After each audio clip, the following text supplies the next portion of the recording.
Hello दोस्तों, आज की इस वीडियो में हम लोग क्लास 12 ज्योग्राफी का बहुत ही महत्वपूर्ण सवाल को देखने वाले हैं दोस्तों, जो आपके बोर्ड एग्ज़ाम 2024 के लिए बहुत ही महत्वपूर्ण है।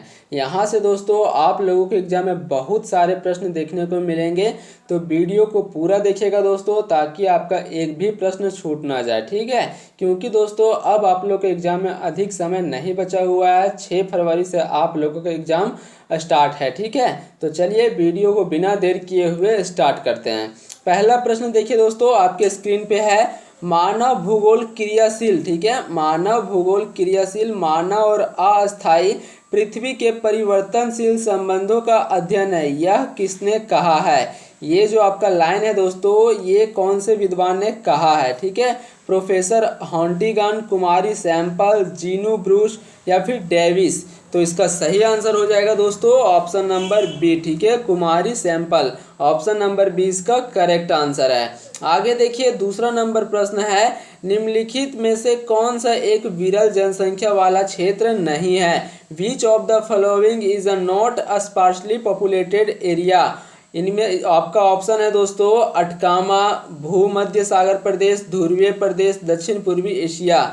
इसका जो राइट आंसर हो जाएगा दोस्तों ऑप्शन नंबर सी। ठीक है, दक्षिण पूर्वी एशिया, ये जो आपका क्षेत्र है ये आपका विरल जनसंख्या वाला क्षेत्र नहीं है। आगे देखिए, तीसरा नंबर प्रश्न है, प्रतिकर्ष अपकर्ष कारक उत्तरदायी है। ठीक है, प्रतिकर्ष अपकर्ष कारक उत्तरदायी है आपका है प्रवास के लिए, भू निम्नीकरण के लिए, वायु प्रदर्शन के लिए, गंदी बस्तियों के लिए। तो इसका सही आंसर हो जाएगा दोस्तों ऑप्शन नंबर ए। ठीक है, प्रवास के लिए ऑप्शन नंबर ए इसका करेक्ट आंसर है। आगे देखिए, नेक्स्ट प्रश्न है, सबसे कम लिंग अनुपात किस देश का है। ये दोस्तों बहुत ही महत्वपूर्ण सवाल है, ये आपके एग्जाम में 100% पूछा जाएगा। तो इसका जो सही आंसर हो जाएगा दोस्तों ये आपका ऑप्शन नंबर डी। ठीक है, संयुक्त अरब अमीरात, ऑप्शन नंबर डी इसका बिल्कुल सही आंसर है। आगे देखिए, पांचवा नंबर प्रश्न है, मानव विकास की अवधारणा निम्न में से किस विद्वान की देन है। ये भी दोस्तों बहुत ही फेमस सवाल है, तो इसका सही आंसर हो जाएगा ऑप्शन नंबर बी, डॉक्टर महबूब उल हक। ठीक है, ऑप्शन नंबर बी इसका करेक्ट आंसर है। आगे देखिए, नेक्स्ट प्रश्न है, छठा नंबर प्रश्न, निम्न में से कौन सा रोपण कृषि नहीं है। इनमें से दोस्तों कौन सा जो है वो आपका रोपण कृषि नहीं है। ऑप्शन है आपके सामने फ्रेंड्स, कॉफी, गेहूं, गन्ना, रबड़। इसका सही आंसर हो जाएगा दोस्तों ऑप्शन नंबर सी, गेहूं। ठीक है, गेहूं जो है वो आपका रोपण कृषि नहीं है, बाकी आपका कॉफी, गन्ना, रबड़ ये आपका रोपण कृषि है। आगे देखिए, नेक्स्ट प्रश्न, सातवां नंबर प्रश्न है, निम्न में से किसमें उच्चतम साक्षरता दर है। इनमें से दोस्तों कौन से यहाँ पे आपका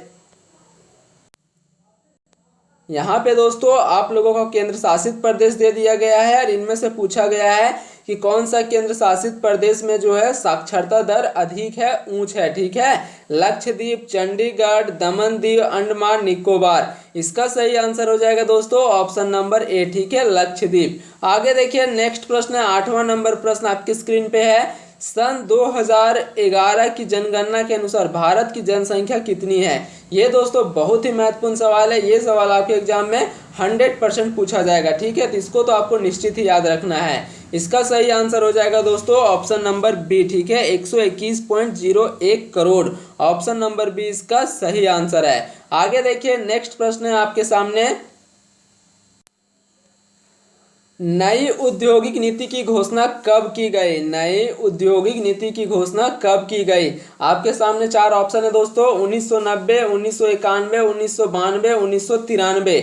इसका सही आंसर हो जाएगा दोस्तों 1991। ठीक है, ऑप्शन नंबर बी इसका करेक्ट आंसर है। 10 नंबर प्रश्न देखिए, निम्नलिखित में से कौन सा नदी के तट पर अवस्थित नहीं है। इनमें से दोस्तों कौन सा जो है नदी के तट पर अवस्थित नहीं है, मतलब दोस्तों नदी के आसपास नहीं बसा हुआ है। ठीक है, कोलकाता शहर, आगरा, पटना, भोपाल। इसका करेक्ट आंसर हो जाएगा दोस्तों ऑप्शन नंबर सी। ठीक है, भोपाल। भोपाल जो है दोस्तों ये आपका किसी नदी के किनारे नहीं बसा हुआ है, ऑप्शन नंबर सी इसका करेक्ट आंसर है। नेक्स्ट प्रश्न देखिए, 11 नंबर प्रश्न है आपका, शुष्क। ठीक है, शुष्क कृषि में निम्न में से कौन सी फसल नहीं बोई जाती है। आपके सामने चार ऑप्शन दिया हुआ है दोस्तों, रागी, ज्वार, मूंगफली, गन्ना। इसका करेक्ट आंसर हो जाएगा फ्रेंड्स ऑप्शन नंबर डी, ठीक है, गन्ना। ऑप्शन नंबर डी इसका करेक्ट आंसर है। नेक्स्ट प्रश्न देखिए, 12 नंबर प्रश्न है, भारत में नदी द्रोणी में उपभोग योग्य जल सर्वाधिक निम्न में से किसमें है? सिंधु में, कृष्णा में, गोदावरी में, कावेरी में। इसका करेक्ट आंसर हो जाएगा दोस्तों ऑप्शन नंबर ए, ठीक है, सिंधु में। ऑप्शन नंबर ए इसका सही आंसर है। नेक्स्ट प्रश्न देखिए, हीराकुंड डैम किस नदी पर बनाई गई है? ये दोस्तों बहुत ही आसान सा सवाल है, तो इसका आंसर आप लोगों को कमेंट में बताना है कि हीराकुंड डैम कौन सी नदी पर बनाई गई है और यह जो हीराकुंड बांध है ये आपका कौन सा राज्य में है, ठीक है, ये भी आपको बताना है। नेक्स्ट प्रश्न देखिए आपके स्क्रीन पे है, वर्ष 2011 के अनुसार 50 लाख से अधिक जनसंख्या वाला नगर निम्न में से कौन सा है? इनमें से दोस्तों कौन सा जो नगर है जहां पे 2011 के अनुसार 50 लाख से अधिक जनसंख्या था, ठीक है? पुणे, सूरत, रांची, पटना। इसका करेक्ट आंसर हो जाएगा दोस्तों ऑप्शन नंबर ए, पूना, ठीक है, ऑप्शन नंबर ए इसका राइट आंसर है। नेक्स्ट प्रश्न देखिए, 15 नंबर प्रश्न है, चलवासी पशुचरण, ठीक है, चलवासी पशुचारण करने वाली जनजाति कौन सी है? पिग्मी, मशाई, पापुआन, यूका गिर। इसका जो राइट आंसर हो जाएगा दोस्तों ऑप्शन नंबर बी, ठीक है, मसाई। ऑप्शन नंबर बी इसका राइट आंसर है। 16 नंबर प्रश्न देखिए दोस्तों, विश्व में सर्वाधिक जनसंख्या केंद्रित है, इनमें से दोस्तों कौन सा क्षेत्र में सबसे अधिक जनसंख्या केंद्रित है, मतलब रहती है? पर्वतीय क्षेत्रों में, पठार में, मैदानों में, मरुस्थल में। इसका जो सही आंसर हो जाएगा दोस्तों ऑप्शन नंबर बी, मैदानों में, ठीक है, ऑप्शन नंबर बी इसका करेक्ट आंसर है। नेक्स्ट प्रश्न देखिए, 17 नंबर प्रश्न है, निम्नलिखित में से किसने संयुक्त अरब अमीरात लिंग अनुपात को निम्न किया है? आपके सामने ऑप्शन दिया हुआ है दोस्तों, पुरुष कार्यशील जनसंख्या का चयनित प्रवास, पुरुष का उच्च जन्म दर, स्त्रियों का निम्न जन्म दर, स्त्रियों का उच्च प्रवास।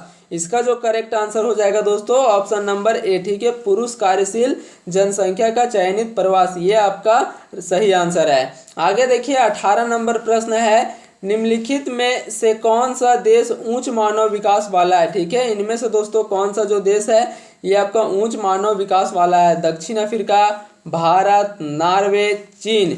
इसका जो सही आंसर हो जाएगा दोस्तों ऑप्शन नंबर डी, नॉर्वे, ठीक है, ऑप्शन नंबर डी इसका करेक्ट आंसर है। नेक्स्ट प्रश्न देखिए 19 नंबर प्रश्न है, निम्न प्रदेशों में से किसमें विस्तृत वाणिज्यिक अनाज कृषि नहीं की जाती है? इनमें से दोस्तों कौन से प्रदेशों में या फिर कौन से क्षेत्रों में विस्तृत वाणिज्यिक अनाज कृषि नहीं की जाती है? आपके सामने ऑप्शन है, प्रेरी क्षेत्र में, स्टेपीज क्षेत्र में, पंपास क्षेत्र में, अमेजन क्षेत्र में। इसका करेक्ट आंसर हो जाएगा दोस्तों ऑप्शन नंबर डी, ठीक है, अमेजन क्षेत्र में। ऑप्शन नंबर डी इसका करेक्ट आंसर है। नेक्स्ट प्रश्न देखिए 20 नंबर प्रश्न है, भारत का प्रति वर्ग किलोमीटर जनघनत्व वर्ष 2011 के अनुसार कितना है? ठीक है, ऑप्शन है आपके सामने 267, 385, 330, 382। ये दोस्तों बहुत ही फेमस सवाल है, ये सवाल भी आपके एग्जाम में 100% पूछा जाएगा, ठीक है, क्योंकि ये आपके एग्जाम के लिए बहुत ही महत्वपूर्ण है। इसका जो सही आंसर हो जाएगा 382, ठीक है, ऑप्शन नंबर डी इसका करेक्ट आंसर है।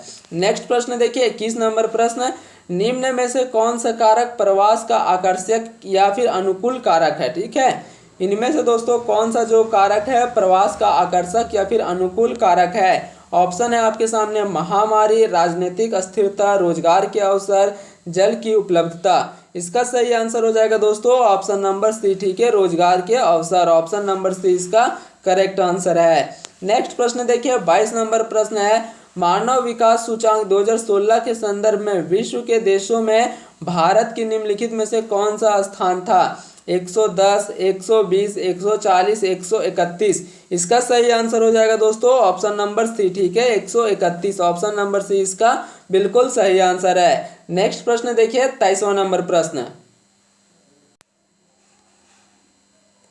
नदियों के डेल्टाओं, ठीक है, नदियों के डेल्टाओं के सहारे अधिवास किस प्रतिरूप के होते हैं? आर्य प्रतिरूप, तारा प्रतिरूप, अनियमित प्रतिरूप, पंखा प्रतिरूप। इसका सही आंसर हो जाएगा दोस्तों ऑप्शन नंबर सी, ठीक है, पंखा प्रतिरूप। ऑप्शन नंबर सी इसका करेक्ट है।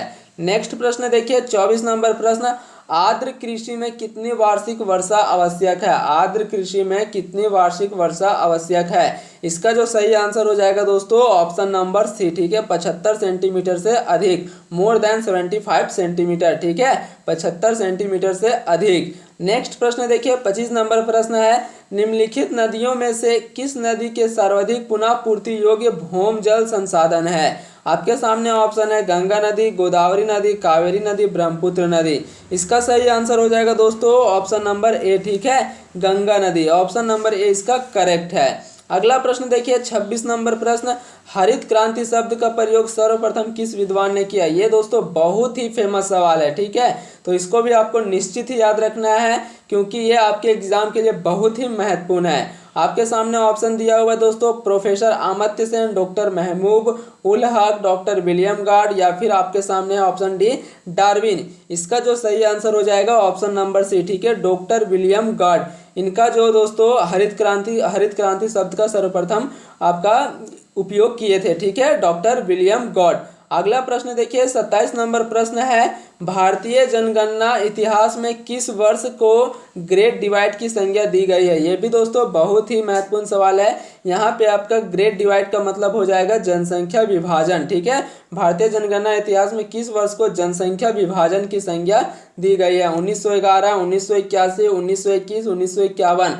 इसका जो सही आंसर हो जाएगा 1921, ठीक है, ऑप्शन नंबर डी इसका करेक्ट है। अगला प्रश्न देखिए, 28 नंबर प्रश्न दोस्तों, भारत में स्थानांतरित कृषि को क्या कहा जाता है? ठीक है, भारत में स्थानांतरित कृषि को क्या कहा जाता है? तो इसका सही आंसर हो जाएगा दोस्तों झूम कृषि। ऑप्शन नंबर बी इसका करेक्ट है। अगला प्रश्न देखिए, 29 नंबर प्रश्न, दो देशों के मध्य व्यापार क्या कहलाता है? ये बहुत ही आसान सा सवाल है फ्रेंड्स, तो इसका आंसर आप लोगों को कमेंट में बताना है कि दो देशों के मध्य जो व्यापार होता है दोस्तों वो क्या कहलाता है। मान लीजिए भारत और रूस में जो व्यापार होता है उसको आप लोग क्या कहेंगे? ठीक है, अंतर्राष्ट्रीय व्यापार, बाह्य व्यापार, स्थानीय व्यापार, या फिर अंतर्देशीय व्यापार, ठीक है, तो इसका आंसर आप लोगों को कमेंट में जरूर बताना है। अगला प्रश्न देखिए, 30वां नंबर प्रश्न है, कोचीन पत्तन अवस्थित है? ठीक है, कोची पत्तन अवस्थित है। ये भी दोस्तों बहुत ही फेमस सवाल है। आपके सामने ऑप्शन है कर्नाटक में, उड़ीसा में, तमिलनाडु में, केरल में। इसका सही आंसर हो जाएगा दोस्तों ऑप्शन नंबर सी, ठीक है, केरल में। कोची पत्तन कहाँ पे अवस्थित है?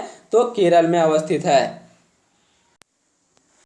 ये था दोस्तों आपके एग्जाम के लिए बहुत ही महत्वपूर्ण सवाल जो मैंने आप लोगों को करा दिया।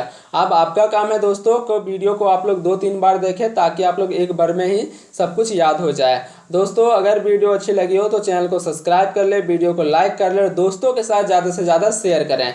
मिलते हैं दोस्तों नेक्स्ट वीडियो में, तब तक के लिए जय हिंद, जय भारत।